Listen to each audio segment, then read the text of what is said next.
ઓમ શ્રી ગણેશાય નમઃ. જય શ્રી કૃષ્ણ મિત્રો. સૌથી મોટો ધર્મ શું છે? આ વિડીયો ખૂબ જ સરસ મજાનો છે મિત્રો. પૂરા ધ્યાનથી મનથી સાંભળજો અને સાંભળ્યા પછી સમજજો. ખૂબ જ સરસ મજાનો આપણા જીવન ઉપયોગી વિડીયો છે, આપણા ધર્મ વિશેનો વિડીયો છે અને એક બ્રાહ્મણના માધ્યમથી આપણે ઘણું બધું જ્ઞાન પ્રાપ્ત થવાનું છે. માટે વિડીયો અંત સુધી સાંભળજો અને જો વિડીયો સારો લાગે મિત્રો તો વિડીયો લાઈક કરજો, શેર કરજો, આ ચેનલને સબસ્ક્રાઇબ જરૂર કરી દેજો.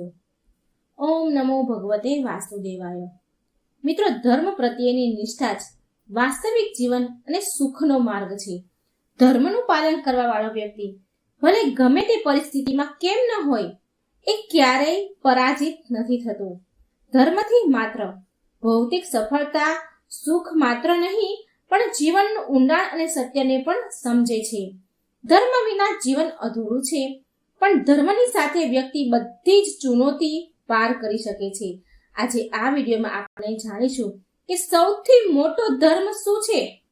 મિત્રો, એક સમયની વાત છે. દેવર્ષિ નારદ નારાયણ નારાયણનો જાપ કરતા કરતા યમપુરીમાં આવ્યા. નારદજીને આવતા જોઈને યમરાજા બહુ પ્રસન્ન થયા અને નારદજીને કહે છે, પધારો દેવર્ષિ, યમપુરીમાં તમારું સ્વાગત છે. આજે કયા પ્રયોજનથી તમારે આગમન થયું અહીં? અવશ્ય કોઈ મહત્વપૂર્ણ સમાચાર લઈને આવ્યા છો તમે. દેવર્ષિ કહે છે, હે ધર્મરાજ, તમને મારા પ્રણામ. હું આજે કોઈ સમાચાર લઈને નથી આવ્યો, પરંતુ મારી પાસે એક શંકા છે. મને એક વાતની શંકા છે, એ લઈને આવ્યો છું. તમે કૃપા કરી મારી આ શંકાનું સમાધાન કરો.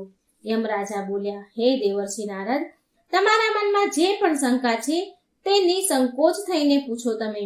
હું જરૂર તમારી શંકાનું સમાધાન કરવાનો પ્રયાસ કરીશ. દેવર્ષિ નારદ કહે છે, હે ધર્મરાજ, આજે હું તમારી પાસે એ જાણવા માટે આવ્યો છું કે માતા પિતાની સેવા કરવા વાળા મનુષ્યને કયું પુણ્ય મળે છે અને જે લોકો એમના માતા પિતાનો અનાદર કરે છે એની સાથે શું દુર્વ્યવહાર થાય છે. એની સાથે જે દુર્વ્યવહાર કરે છે, માતા પિતા સાથે એનો અનાદર કરે છે, તો એને કયો દંડ મળે છે? યમરાજા કહે છે, હે દેવર્ષિ, આજે તમે અત્યંત મહત્વપૂર્ણ પ્રશ્ન કર્યો છે. આમાં સમસ્ત માનવ જાતિનું કલ્યાણ છુપાયેલું છે. હું તમને માતા પિતાની સેવાનું મહત્વ સંભળાવું છું, માટે તમે તેને ધ્યાનથી સાંભળજો. ત્યાર પછી હું તમને પ્રાચીન કથા સંભળાવીશ, જેને સાંભળીને તમારી બધી જ શંકાઓ દૂર થઈ જશે.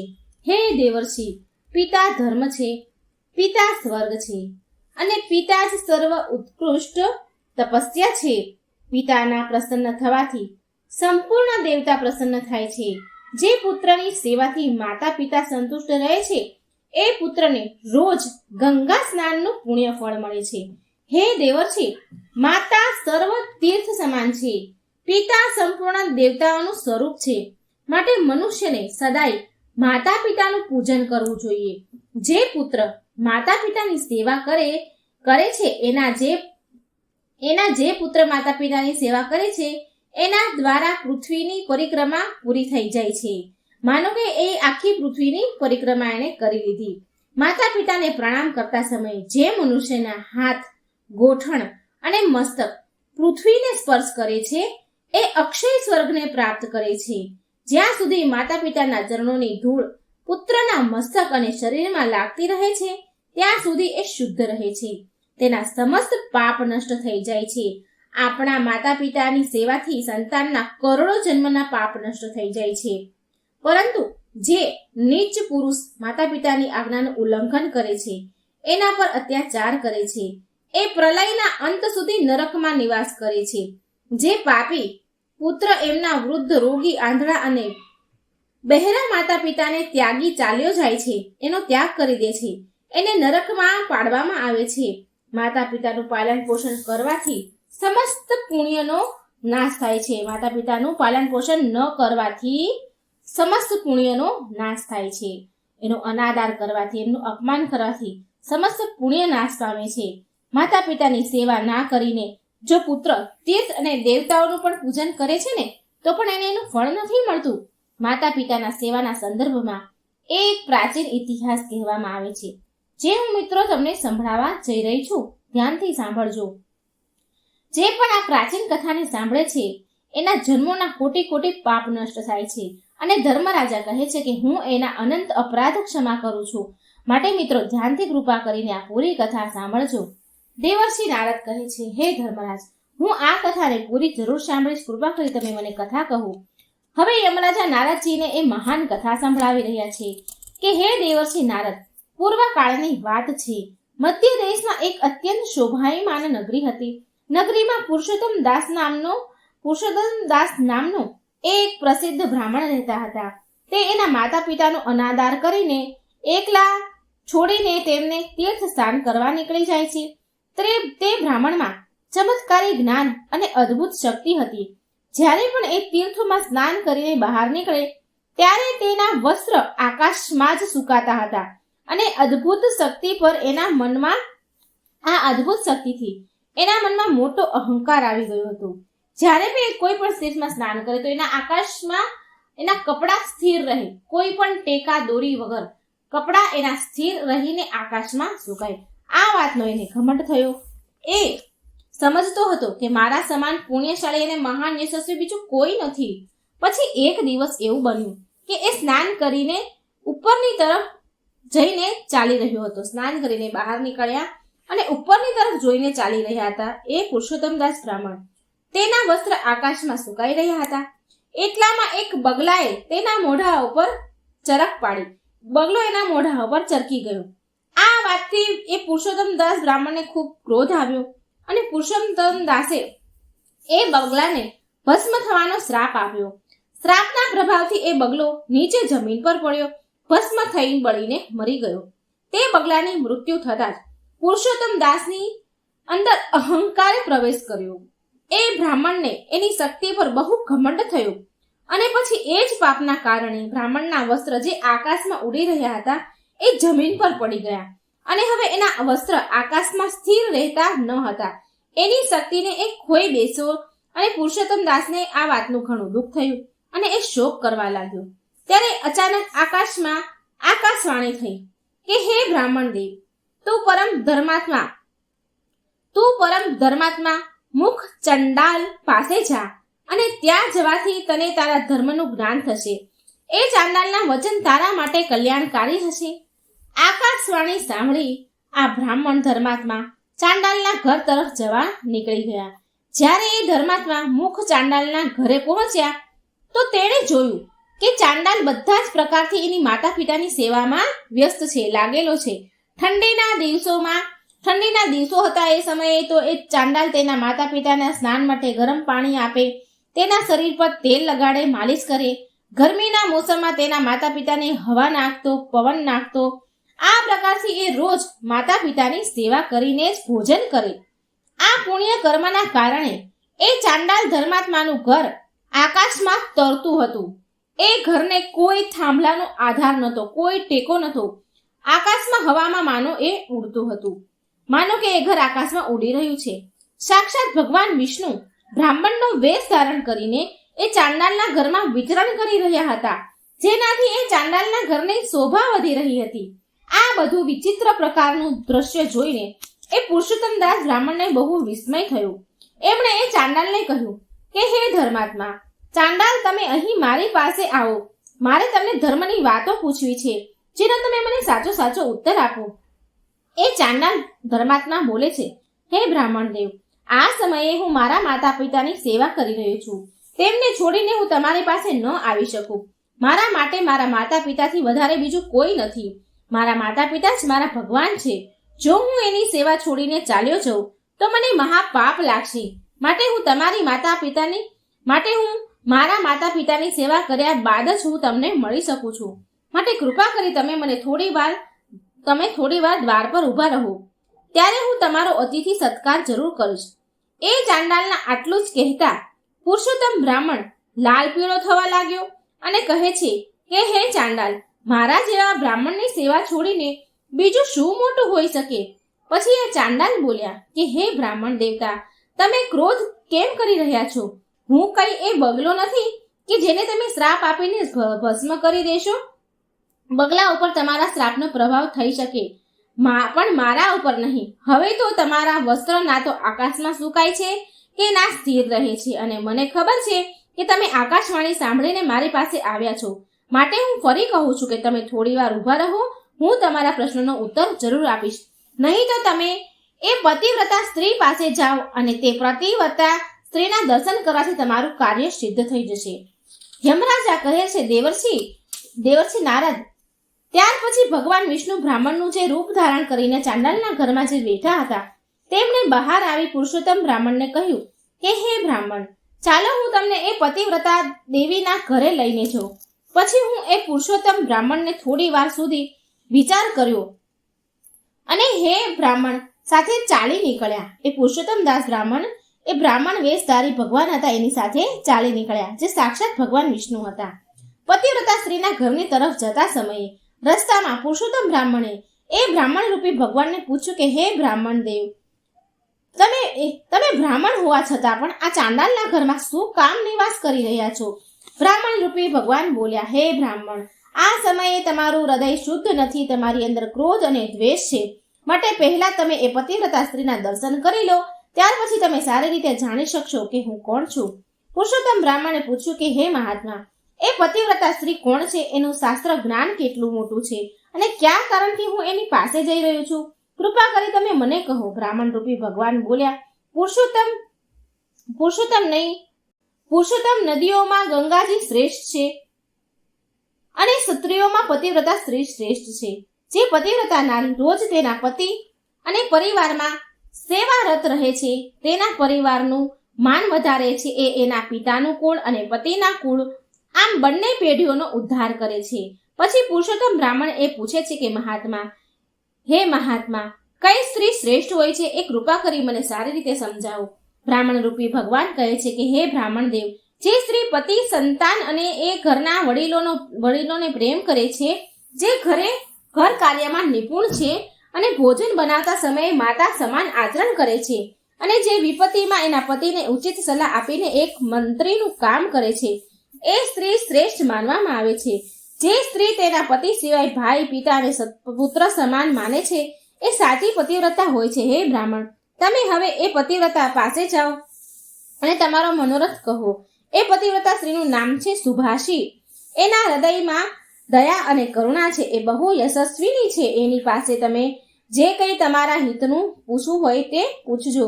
આટલું કહીને બ્રાહ્મણ રૂપી ભગવાન વિષ્ણુ ત્યાંથી અંતર્ધ્યાન થઈ ગયા અને અંતર્ધ્યાન થયેલા જોઈને તે પુરુષોત્તમ દાસ બ્રાહ્મણને આશ્ચર્ય થયું. પછી એ પુરુષોત્તમ બ્રાહ્મણ એ પતિવ્રતા સ્ત્રીના ઘરે જઈને તેના વિશે પૂછ્યું. દ્વાર પર આવેલી એ બ્રાહ્મણ અતિથિને જોઈને એ દ્વાર પર ઉભેલા બ્રાહ્મણ સામે આવી. પતિવ્રતા સ્ત્રી હતી સુભાષી, એ આવી. જ્યારે પુરુષોત્તમ બ્રાહ્મણ પતિવ્રતા સ્ત્રીને જોવે છે તો તેમણે પ્રસન્ન થઈને કહ્યું કે હે દેવી, તમે જે પ્રકારથી જીવનમાં અનુભવ કર્યા છે અને જે તમે શીખ્યું છે એ અનુસાર વિચારીને તમે મને ધર્મની વાત કરો, ધર્મનું મને જ્ઞાન આપો. પછી એ પતિવ્રતા સ્ત્રી બોલી, સુભાષી બોલી, હે બ્રાહ્મણ દેવતા, આ સમયે હું મારા પતિના ભોજન અને ઘરના વડીલોની સેવામાં વ્યસ્ત છું. અત્યારે મારી પાસે સમય નથી, માટે તમારું કામ હું પછી કરીશ.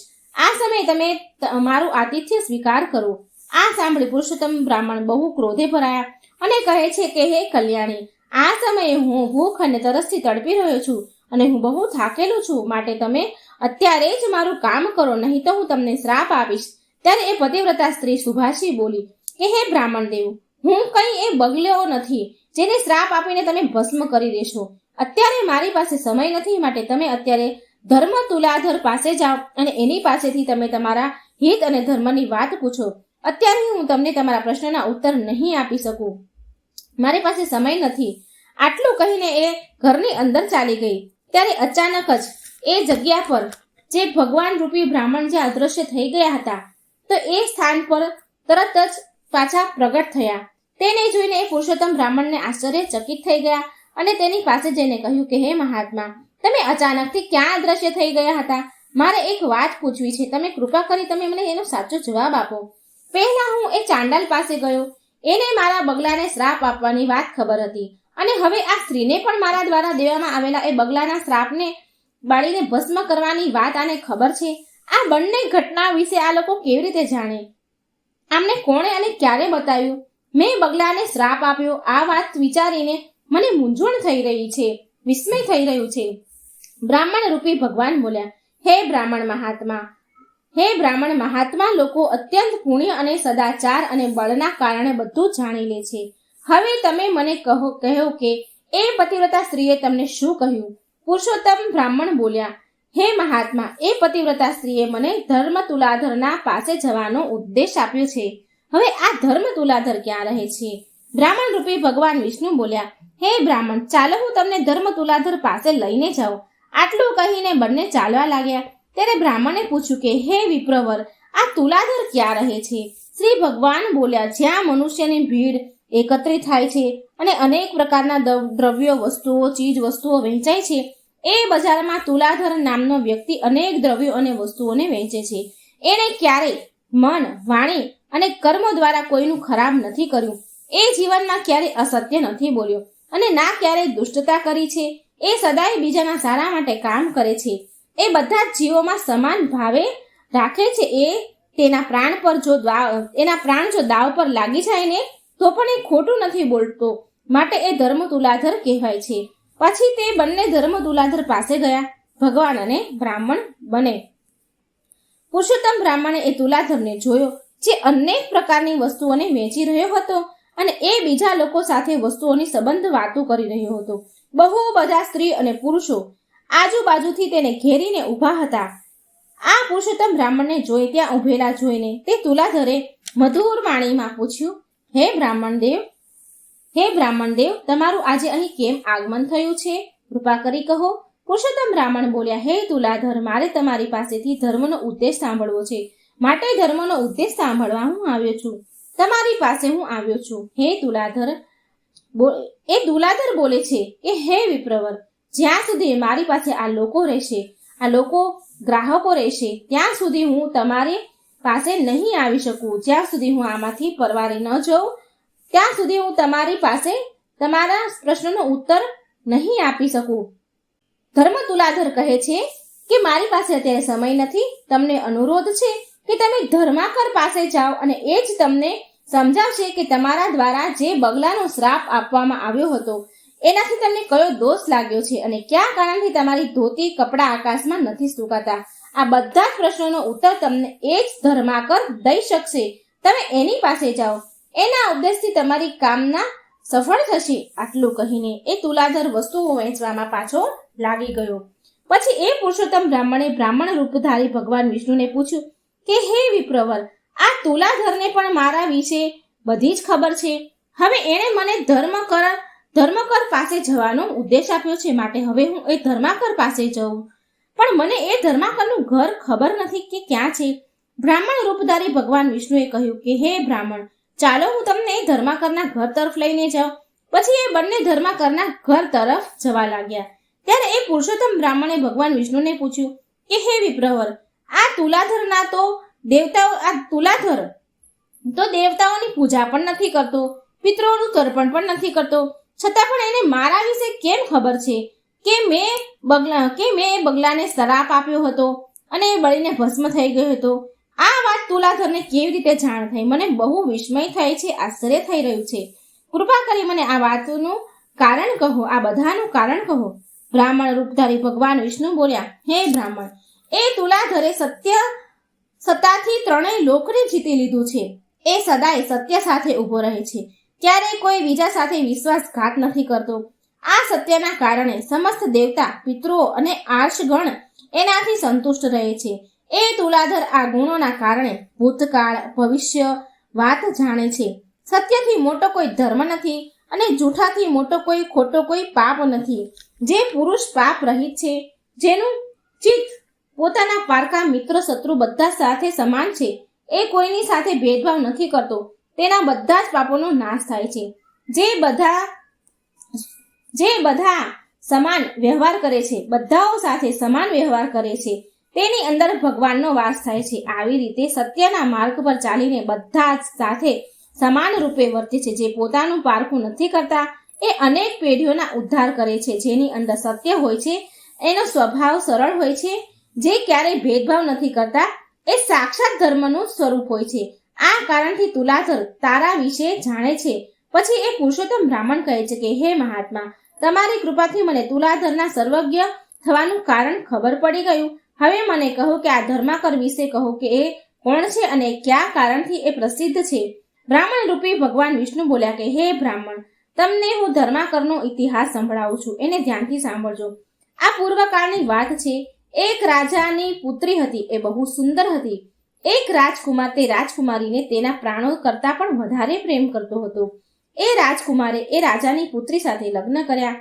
એ રાજકુમારીનું નામ સુંદરી હતું. એક દિવસ રાજકુમારને મહત્વપૂર્ણ કામ માટે બહાર દેશ જવાનું થયું. એ રાજકુમારે મનમાં ને મનમાં એમ વિચાર્યું કે હું મારા પ્રાણથી પ્રિય મારી પત્નીને ક્યાં સ્થાન પર સુરક્ષિત રાખું, જેનાથી કોઈ એનું અપહરણ ન કરી શકે, જેનાથી એનું સતીત્વની રક્ષા થઈ શકે.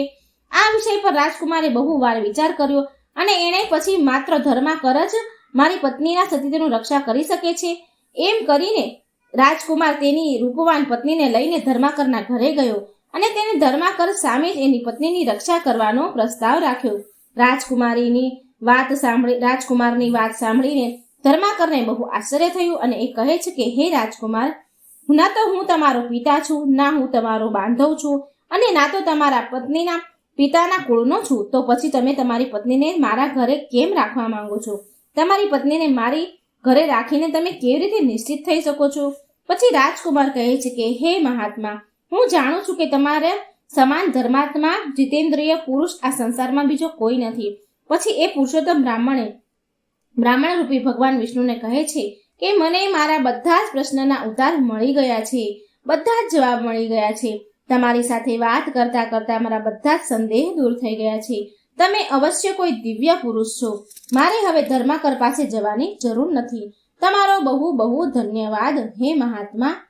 આમ કરીને પુરુષોત્તમ દાસને એના અહંકાર ઉતરી ગયો, એનું અભિમાન એને ઉતરી ગયું અને એ સતમાર્ગ પર ચાલવા લાગ્યા. એક શહેરમાં એક મોટા ધર્માત્મા રાજા રાજ કરતા હતા. તેના દાન ધર્મનો પ્રવાહ ક્યારેય બંધ નહોતો થતો. બધી જ જગ્યાએ રાજા વધી ચડીને રાજા દાન આપતા હતા. એક દિવસ તેને ત્યાં એક સાધુ આવ્યા. તેણે રાજાને કહ્યું કે હે રાજન, મેં સાંભળ્યું છે કે તમે બહુ મોટા દાન ધર્મ કરો છો. તમારે ત્યાંથી કોઈ પણ ખાલી હાથે નથી જતું. શું હું જે માંગુ એ તમે મને આપશો? રાજા બોલ્યા, કહો સાધુ મહારાજ, તમને શું જોઈએ છે?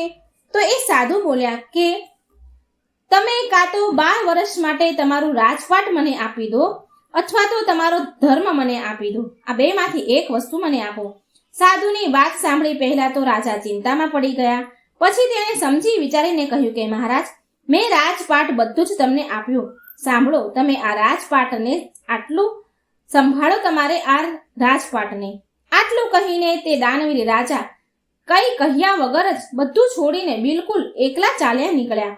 ચાલતા ચાલતા માર્ગમાં એક બગીચો આવ્યો. ત્યાં એક કૂવો અને એક પરબ હતી પાણીની અને એ બહુ રમણીય સ્થાન હતું. રાજા ત્યાં જ વિશ્રામ કરવાના વિચારથી રોકાઈ ગયા. આજુબાજુમાં જોયું તો તેને એક ઘોડો દેખાયો અને એની પાસે એક સુંદર સ્ત્રી બેસીને રડી રહી હતી. રાજાને દયા આવી તો તેણે એ સ્ત્રીને રડવાનું કારણ પૂછ્યું.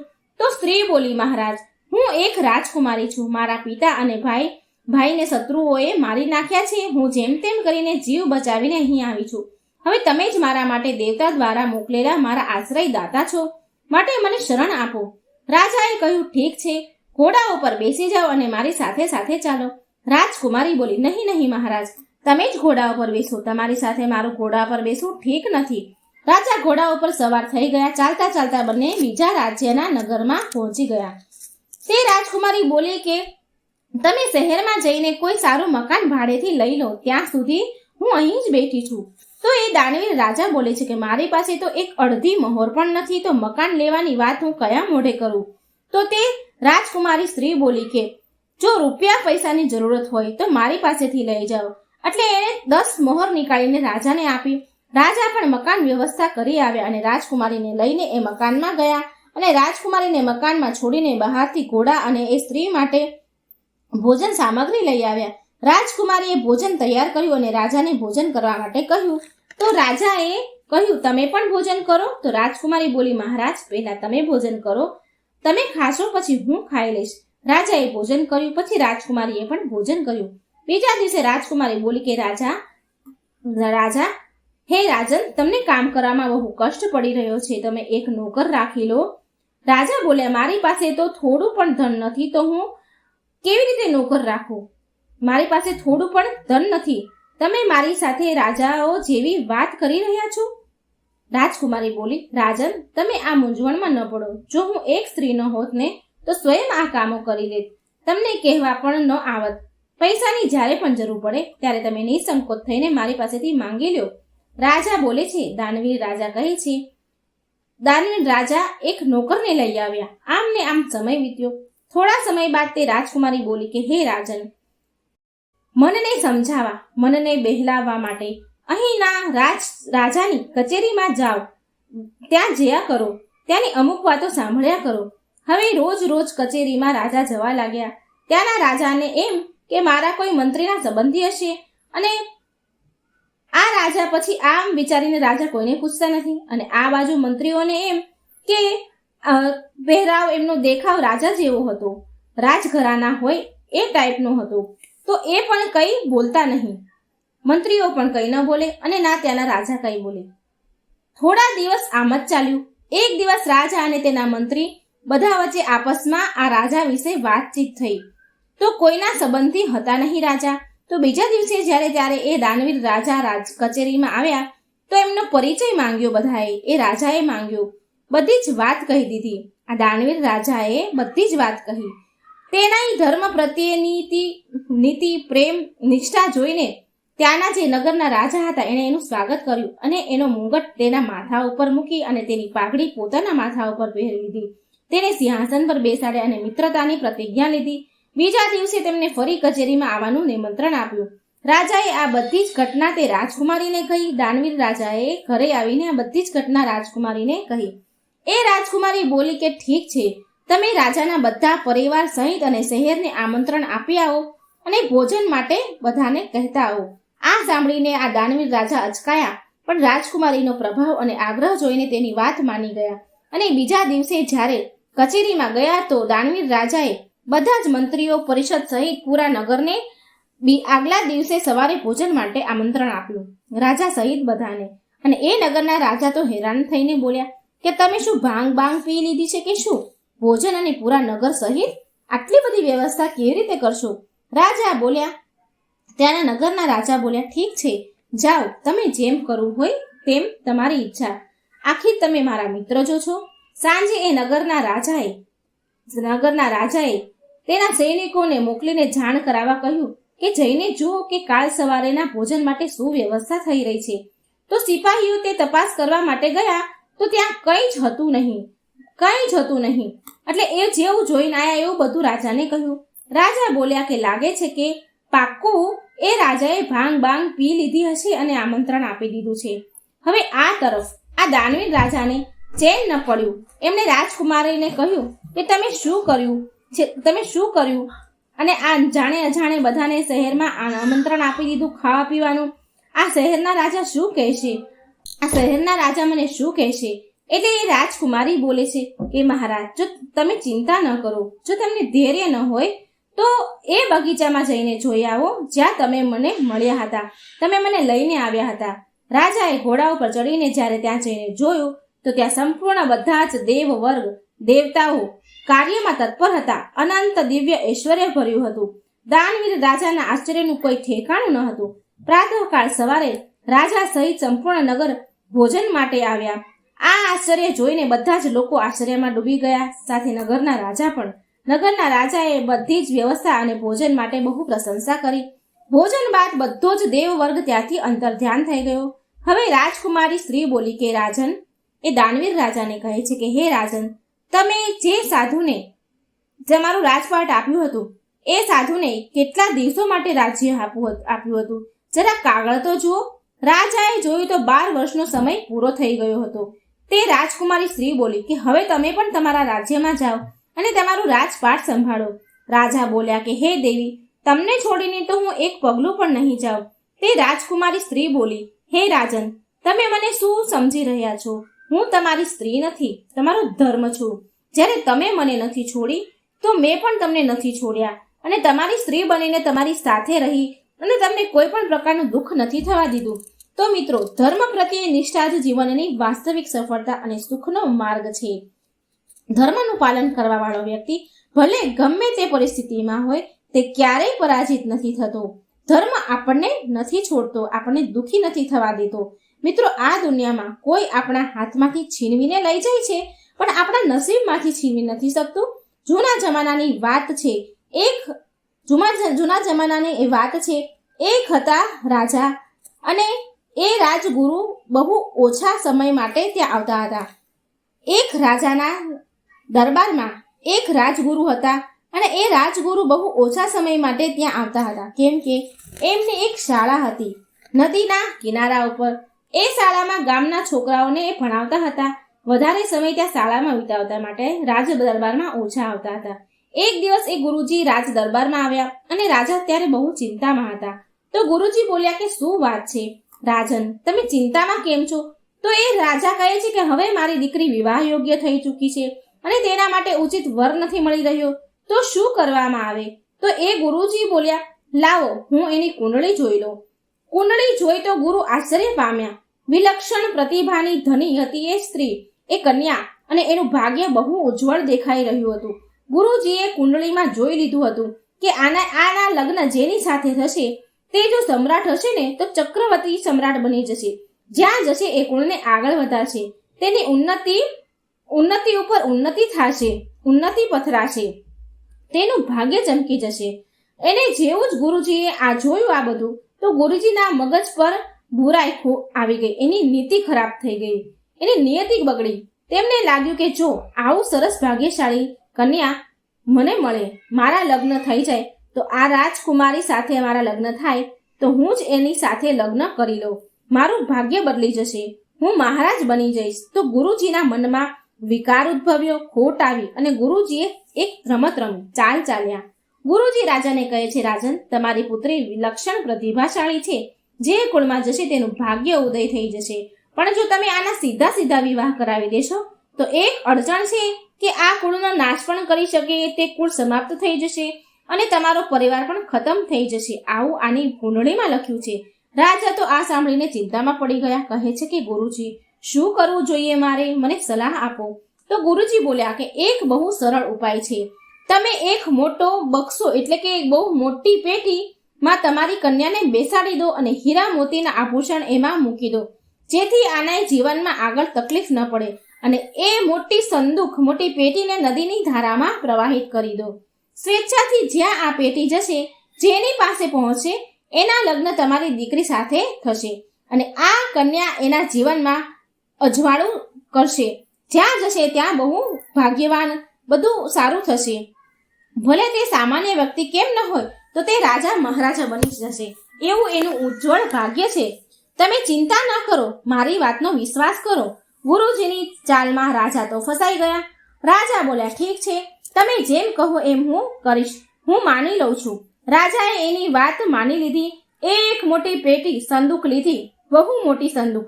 તેમાં તેની દીકરીને બેસાડી. રાજકુમારીની તો ઈચ્છા ન હતી, પણ તેના પિતાની આજ્ઞા હતી, એટલે એને માનવું પડ્યું, અને એનામાં બેસાડી અને બહુ બધા આભૂષણ નાખી એક નદી ધારામાં તેને પ્રવાહિત કરી દીધી. પેટીને વહેતી મૂકી દીધી. બહુ બધું ધન, હીરા, મોતી, આભૂષણ મૂકી દીધા હતા એમાં. હવે આ બાજુ ગુરુજી દોડીને તેની શાળાએ પહોંચ્યા, જે નદી કિનારે હતી. તે મનમાં બહુ ખુશ હતા કે તે પેટી આવી જશે, અને પેટી આવવાની છે. અને એ ફટાફટ શાળામાં ગયા, અને બાળકોને કીધું કે બાળકો, આજે રજા છે, શાળામાં આજે ભણવાનું નથી, પણ તમારે એક મારું કામ કરવાનું છે. નદી કિનારે પહોંચીને તમારે એક કામ કરવાનું છે. મારી એક મોટી સંદૂક વહેતી આવી રહી છે, એને લઈને તમારે આવવાનું છે, અને એને મારા કક્ષમાં લાવીને મૂકવાની છે, અને પછી કક્ષમાં મૂકી અને બહારથી દરવાજો બંધ કરી દેવાનો છે. હું ભલે ગમે એટલી બૂમો પાડું, તમારે દરવાજો ખોલવાનો નથી. બાળકો બોલ્યા, ઠીક છે ગુરુદેવ, જેવી તમારી આજ્ઞા. બાળકોને તો મજા પડી ગઈ. રજા મળી ઉપરથી, અને પહોંચી ગયા નદી કિનારે. નાવા લાગ્યા. વાટ જોઈ રહ્યા હતા કે તે સંદૂક વહીને આવી રહી હશે. પણ કહેવત છે ને કે યોગ અને સંયોગ, તેની આગળ કોઈનું ચાલતું નથી. એ સંદૂક નદીના ધારામાં પ્રવાહિત થતું વહેતું આવી રહ્યું હતું. અને નદીના કિનારે એક બીજા રાજ્યનો રાજકુમાર તેના સિપાહીઓ સાથે વિશ્રામ કરવા માટે ત્યાં નદી કિનારે રોકાયો હતો. એ હાથ મોઢું ધોઈ રહ્યો હતો, કેમ કે જંગલમાં શિકાર કરવા આવ્યો હતો એટલે થાકી ગયો હતો.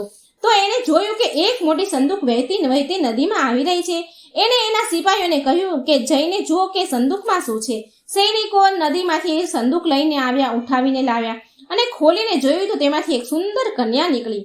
રાજકુમાર તો ચોંકી ગયો. તેણે કહ્યું કે હે દેવી, તમે કોણ છો અને તમે આ હાલતમાં કેવી રીતે?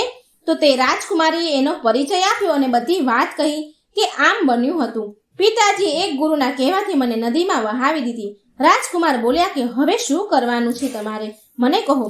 રાજકુમારી બોલી કે પિતાજીએ આજ્ઞા આપી હતી કે જ્યારે સંદૂક ખુલે તો જે પણ વ્યક્તિ મળે તેની સાથે તમારા વિવાહ થશે. રાજકુમારી બોલી કે તમે મારી સાથે વિવાહ કરી લો. મારા માટે જે પણ છે હવે એ તમે જ છો.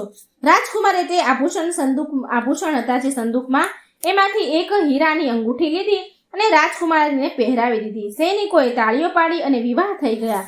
રાજકુમારે એ સંદૂક ખાલી ન જ મોકલી અને એ સંદૂકમાં એક સામાન મૂકી દીધો અને નદીમાં વહેતો કરી દીધો. આ તરફ નદીના કિનારે બાળકો વાટ જોઈ રહ્યા હતા કે ગુરુજીનો આદેશ હતો કે સંદૂક વહેતી આવે અને ગુરુજી પાસે પહોંચાડવાની છે. ત્યારે બાળકોની નજરે સંદૂક પર પડી. તે વહીને આવી રહી હતી. એ સંદૂક બાળકોએ નદીમાંથી નીકાળી અને એ બહુ ભારે હતી. બધા બાળકો મળીને ઉઠાવીને જેમ તેમ કરીને ગુરુજીના રૂમમાં એના કક્ષમાં પહોંચાડી દીધી. ગુરુજીનો આદેશ હતો કે રૂમનો દરવાજો બહારથી બંધ કરી દેજો. તો સંદૂક રૂમમાં મૂકી અને છોકરાઓએ બહારથી દરવાજો બંધ કરી દીધો. ગુરુજી અંદર હતા અને બહુ ખુશ થયા, ઉત્સાહમાં હતા કે સંદૂક ખોલીશ અને એમાંથી કન્યા નીકળશે અને મારું તો ભાગ્ય ચમકી જશે, હું એની સાથે લગ્ન કરી લઈશ. પછી ઉતાવળે ગુરુજીએ સંદૂક ખોલી તો એની અંદરથી જીવતો એક ભાલુ નીકળ્યો. એ રાજકુમાર જંગલમાં શિકાર માટે આવ્યો હતો તો તેણે એક જીવતો ભાલુ પકડ્યો હતો અને એ ભાલુને એણે સંદૂકમાં બંધ કરી દીધો. હવે જેવી સંદૂક ખોલી તો જીવતો ભાલુ બહાર નીકળ્યો અને ભાલુ તો પહેલેથી જ ક્રોધમાં હતો. એને પકડી લીધો હતો, એનો શિકાર થયો હતો, માટે એણે ગુરુજી ઉપર અટેક કર્યો, વાર કર્યો. ગુરુજી તો ચીસો પાડવા લાગ્યા, બચાવો બચાવો. બાળકોને એનો અવાજ તો આવતો હતો, પણ ગુરુજીએ કહ્યું હતું કે ગમે તેટલી બૂમો પાડો તો દરવાજો ખોલવો નહીં. એક છોકરાએ વિચાર્યું કે લાઈને ખોલી દઉં દરવાજો, પણ તેમાંથી બધા છોકરામાંથી એક છોકરો બોલ્યો નહીં, ગુરુજીએ ના કહી છે. બધા જ છોકરાઓ ચૂપચાપ ઊભા રહ્યા અને અંદર ભાલુ ગુરુજીને હુમલો કરી રહ્યો હતો. ગુરુજીને લાગ્યું કે હવે તો જીવ જવાનો જ છે. ત્યારે તેણે ચોક લીધો અને બ્લેક બોર્ડ પર લખી દીધું કે રાજકુમાર પર રાજદ્વાર પર રાજકન્યા પહોંચી ગઈ. મિત્રો, રાજકુમારના ભાગ્યમાં જે હતું, જેના લગ્ન તેની સાથે થવાના હતા તે તો થઈ જ ગયા. રાજકુમારના ભાગ્યમાં જે હતું, રાજકુમારીના ભાગ્યમાં જે હતું, જેની સાથે તેના લગ્ન થવાના હતા, રાજાથી મહારાજામાંથી સમ્રાટ બનશે, એ તો ત્યાં પહોંચી જ ગઈ. ત્યાં તેનું ભાગ્ય હતું અને આ ગુરુજીને ભાલુ ખાઈ ગયો. એની ઈચ્છાનો નાશ થયો. રાજકુમારીના નસીબમાં હતું એ તો એને મળીને જ રહ્યું. કોઈ લેખમાં મેખ મારી શકતું નથી. મિત્રો, જીવનમાં જે થવાનું છે ને એ થઈને જ રહે છે. આપણે ગમે એટલા હાથ પગ મારીએ પણ થવાનું હોય એ થઈને જ રહે છે. આ વાર્તા એ શીખવાડે છે કે જો તમારી અંદર ખરાબી, કુકર્મ તમારા ઉપર હાવી થઈ જશે તો તમારો અંત નિશ્ચિત છે. માટે અનીતિ, ખોટું એ આપણા ઉપર હાવી ન થવા દેવું. મિત્રો, આ વાર્તાને એકવાર સમજવાની કોશિશ જરૂર કરજો અને જો વિડીયો સારો લાગે ને મિત્રો તો લાઈક અને શેર પણ જરૂર કરજો. ખૂબ જ સરસ ધર્મની વાત આપણને આમાંથી સમજવા મળી છે. તો વ્યર્થ ન જવા દેતા આ વિડીયોને બને એટલો શેર કરજો, લાઈક કરજો અને કમેન્ટ બોક્સમાં જરૂર જણાવજો કે તમને આ વાર્તા કેવી લાગી. જય શ્રી કૃષ્ણ, રાધે રાધે, થેન્ક યુ.